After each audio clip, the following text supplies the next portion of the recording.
What is up, everyone? It is I, Carlton Flowers, your crypto pro. Yay! And tonight we're going to talk about some recent developments that are going on around the world of cryptocurrency and the blockchain. We're going to educate you on something new called RWAs.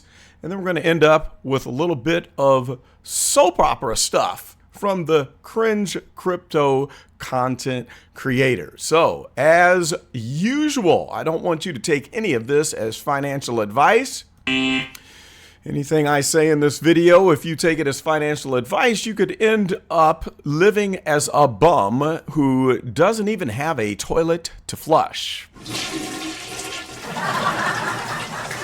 Okay, a little bit of humor there for you. So, getting right to the first topic. We're going to start this off discussing the Bitcoin ETF and all of the hubbub and the price fluctuation that has gone on since this has entered into the news.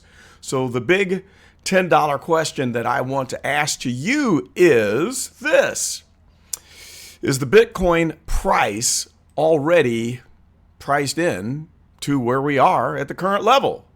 Is the ETF priced in, rather? So one thing that I always tell people is that you can't always trust what the masses are saying, because we are in an emotional-based market. And as you can see right here on my first bullet point, it says here, buy the news, sell the rumor. So what's that got to do with the Bitcoin ETF and approval and the Bitcoin price? Well, here's the thing. We have been talking about the Bitcoin ETF for several years. It's really heated up this year, especially when the ETF application that was once denied by the SEC, it was overruled by a court stating that they had the right to apply, but that was not an approval. So we have BlackRock that is in line, along with several other institutional investment firms that want to have their spot ETFs approved. Of course, this has caused a massive run on the price, and we've seen Bitcoin just flying up. Let's just look at the Bitcoin chart really quick. If I can pull that up here. Here we go. Let's just take a look at this massive candle. You see it right here. This is all because of the rumors surrounding the approval of the Bitcoin ETF. So everyone thinks that, hey, this ETF is a foregone conclusion, and once it's approved, we're going to continue just going straight up into the air. But as I said before, is this already priced in? Now, if everyone is expecting this to go the way that it's supposed to go, and the ETF is approved, how much more buying is going to go on? I mean, if the institutional buyers are all lining up and getting their Bitcoin, something has driven this price up, and certainly is large institutional buyers. These folks are usually a step ahead of us lowly retail investors. What they like to do is to buy things up, create a frenzy, and as soon as the news hits, all of us retail investors come plowing in while they sell into that spike. So they are buying the rumor, and it very well could be, not saying that this is definitely going to happen this way, but what if it's already priced in and all these institutional investors sell on the news? Now, we are all thinking that Bitcoin's going to go straight to the moon as soon as the ETF is approved. And that is setting us up like a golf ball being placed on the tee for Tiger Woods to smack it straight down the fairway. All right? Now, we could get driven straight down the fairway and feel like a bunch of fools as we go bouncing around if we're the ones left holding the bag when the institutional investors sell on that news. But then you would ask, why would they sell on that news? Because they want to own Bitcoin in order to offer that with their investment packages for retirement accounts, IRAs, for various different fancy institutional investment packages. Well, one thing that they're not going to pass up, and this is something that you need to consider, they're not going to pass up on the chance to scoop up massive gains from us dumb retail investors. Now, they could sell on the news, let the price plummet, and then do their serious buying after they drive the price of Bitcoin back down. So, as I said before, it's not a definite. I'm not saying that this is what is going to happen. But as I always tell you, the institutional investors are smarter than us. And do you really think that these institutional investors are going to just let us go along for the ride for free? Are they just going to let us jump aboard and get rich right along with them? Or are they going to want to continue to hoard the wealth out there and keep it from you so that they can fatten their pockets and make sure that those IRAs are performing for the long term? That's just something to think about. Now, the last point on this first topic: what if the ETF process, the ETF applications, are denied again by the SEC? Well, I know what you're thinking. Well, the SEC has already been denied. The court's already stepped in. How many times in the last couple of years have you noticed that Gary Gensler, Gary the Gremlin Gensler, and the crooked SEC, how many times have they listened to what the courts say? How many times have they stepped in headfirst and gone out there leveling lawsuits against companies like Ripple, against companies like the poor little library token, the library project? How many times will they go in headfirst, sue first, and then let the fallout happen as it may, even though they might know that they're going to lose? We've seen that happen time and time again.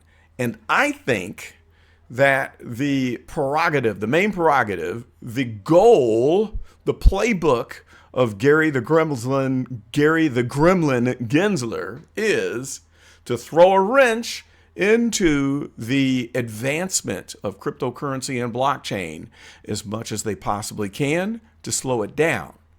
Now, there's probably reasons behind the scenes for that. I used to think that BlackRock was behind Gary the Gremlin Gensler, but apparently they are not.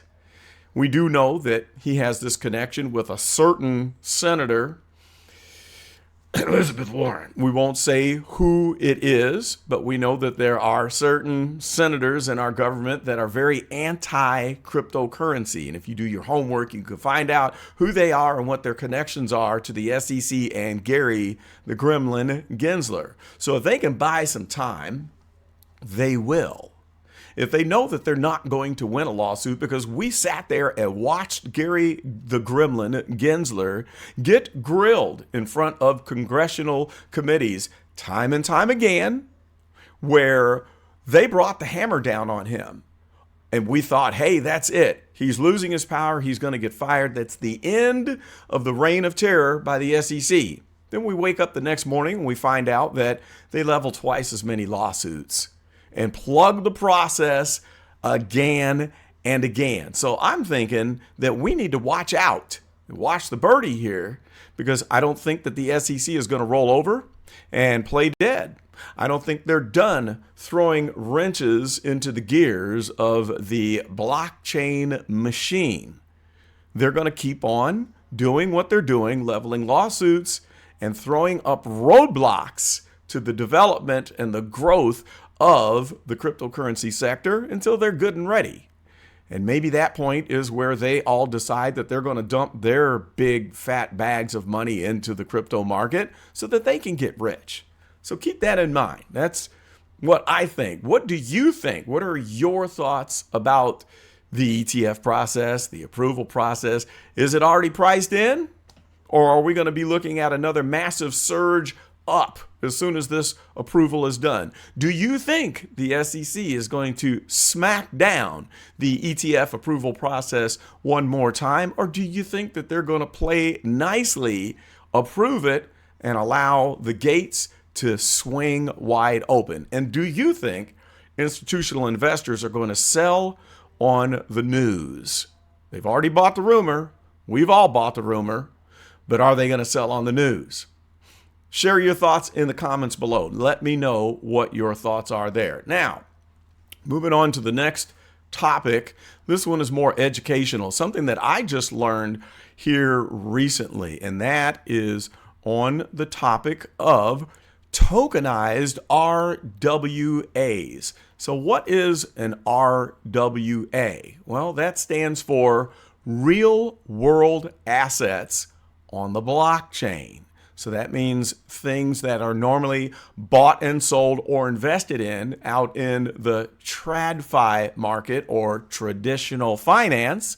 And those things are moved over to the blockchain. So let's talk about the different real world assets that are out on the blockchain, and one in particular that is really coming to fruition here. So first of all, in Web3 terms, tokenization refers to the concept of converting real-world assets like treasury bills into a digital token that can be held, traded, and transferred on the blockchain.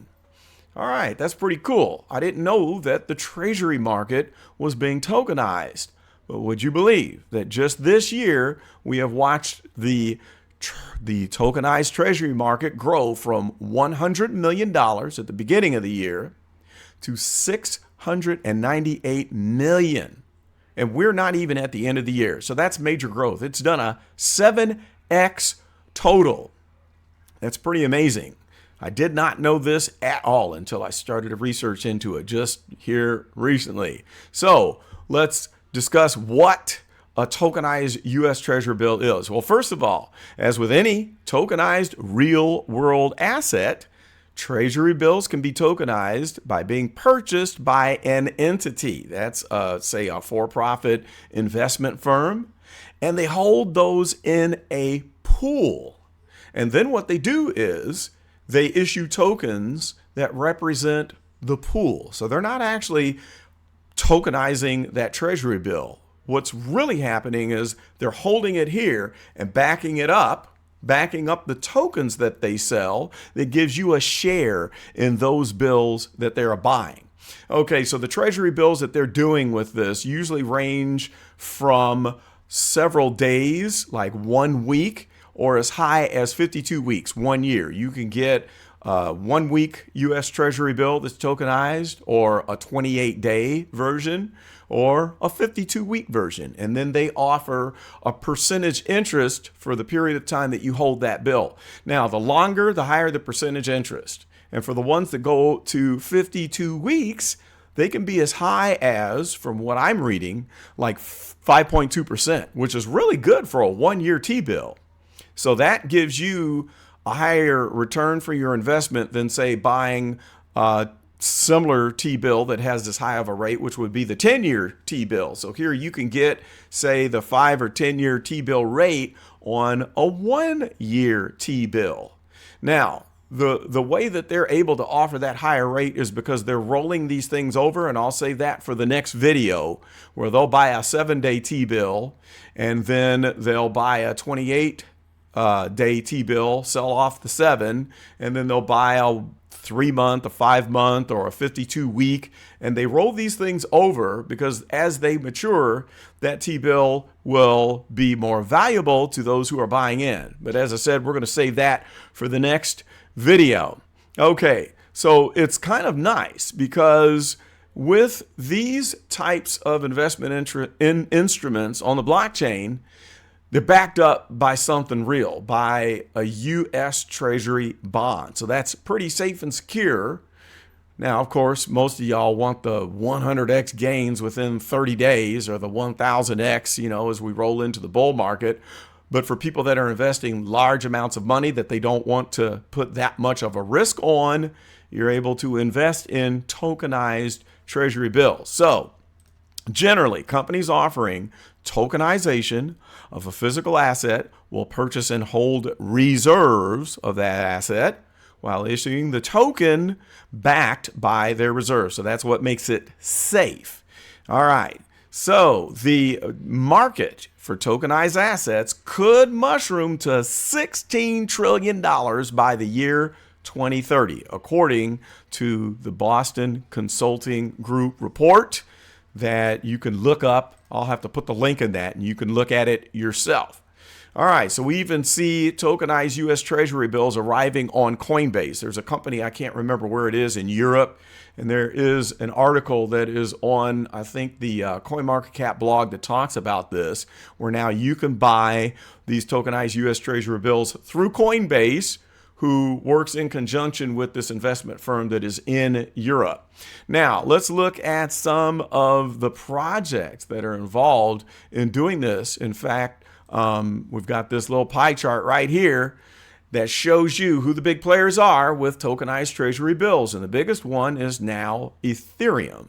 So 334.5 million of that 698 million, the tokens that are used to back that up would be Ethereum, which just passed up recently Stellar, the Stellar Lumens project, which now has 322.9 million worth of tokens backing U.S. Treasury bills. And then we've got Polygon, and coming on quick would be Solana. I think that's what this other little slice is in here, if I'm not mistaken. But Solana is coming on. So that's your Treasury market cap by network. Okay, so last but not least, this is something else that is going to be coming on strong that you're going to see happening within the next few years, and it's already happening in the state of California, and that is the fact that legal documents are going to be tokenized. Well, what kind of legal documents? That thing that you drive around every day. What is a legal document that is connected with your car? Well, if you guessed a title, you would be correct. How many times have you lost or damaged or ruined a title? Well, if you got a title that is electronic, you can't spill coffee on it and you can't lose it because it is backed up on the blockchain. So you would be able to access it along with the government entity, your DMV.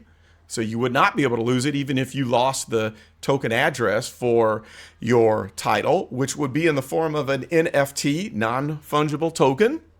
So you would never be able to lose that title.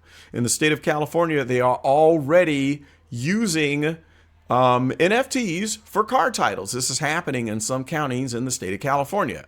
Well, what other documents?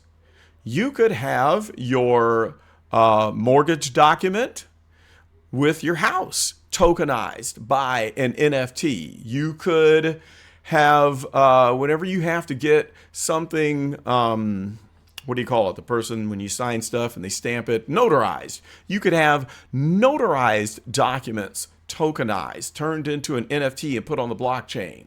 You could have a living will that is tokenized and put on the blockchain. Now, today, right now, the NFT market is pretty much cartoons and characters and pictures and, movable JPEGs, music. Music is actually, one of the better uses of NFTs on the blockchain, but most of it is just artwork that we only hold sentimental value to. But once we really get rolling with the adoption of cryptocurrency, you're going to see all these other legal documents and maybe even documents that stand up in court, NFTs, on the blockchain. So that is something that we can all look forward to that will help the adoption of cryptocurrency. All right. Now, last but not least, cringe crypto content creators. Let's talk a little bit about the cringe crypto content creators. As I try to get back into the swing of things, I watch a lot of videos. There's certain people that I watch, even though they are very cringeworthy, they provide some good information, and a lot of their information is cringe. You've got content creators that tend to be perma-bulls and some that are perma-bears. One good example of a perma-bear cringe crypto content creator is Data Dash. Even though his presentations are more science-based and he does provide a lot of data to back up his statements and his beliefs, his slant and opinion about what's going on in the crypto market, but at this point, it does seem to me that he is a perma bear. Sometimes I'll enjoy his content, but now he just seems to be droning on and on as if we will never have another bull market like we have seen in the past, and that the next bull market won't start until the next 50 years.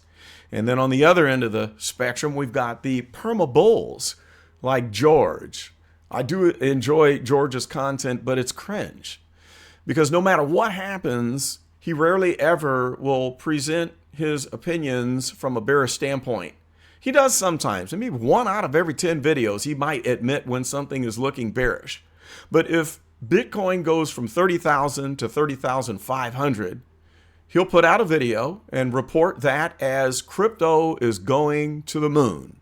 So no matter what happens, everything is just all blue skies to him, which is fine. But there's a difference between being an optimist and then presenting the facts. It's kind of dangerous when you're following all of these perma bulls because people will get a little bit too optimistic and tend to jump into the market and get wrecked, not realizing that black swan events can and will happen, not realizing that we are manipulated by the institutional investors who play on our emotions. And then some of the stuff that he says in his videos, I mean, he does have halfway good content, and other things, it just seems like he has a very limited view of what's really going on with the technicalities of cryptocurrency. You can kind of notice that as you're watching his videos. So there are plenty of those that are on either side of the extreme, and it just wears on me sometimes. You know, that's part of the cringe content. We've got some good reporters. There's one person that I watch, I won't mention his name, but there are so many distractions in his videos that I can only handle so much of his videos. And then it just seems like the education level is kind of a little lacking. And then, of course, you've got some people that are very young, the crypto bros, where everything is a party, everything is cool. Yeah, man, cryptocurrency is just going to the moon. Yeah, it's a party, man. Have a beer, watch the crypto market, and make fun of people on their live stream videos. Okay, so you can get some good information from them. You can get some good tips, but another thing I notice is that you'll take one set of content creators that are very negative about certain projects while the others are very positive about those same projects, and they call each other names. They go back and forth calling each other idiots for supporting or being against certain projects, and they don't present that information objectively. One of the biggest examples that I can tell you of one of the crypto bros would be a gentleman. Now, you could probably figure it out. I won't say his name because I don't want to get involved in the drama. But about a year ago, this gentleman was very bullish about Cadena, which I hold Cadena. I had bought in at $1.89, watched it go to 25 bucks, bought a bunch more, and then watched it go all the way back down to where it is today, which is at 52 cents. Now, during the time that Cadena was making its big splash, the KDX token came on the scene with the KDX DEX. Okay, this was a swap site, which has recently been renamed to, I think, Echo DAO or something like that. They've rebranded.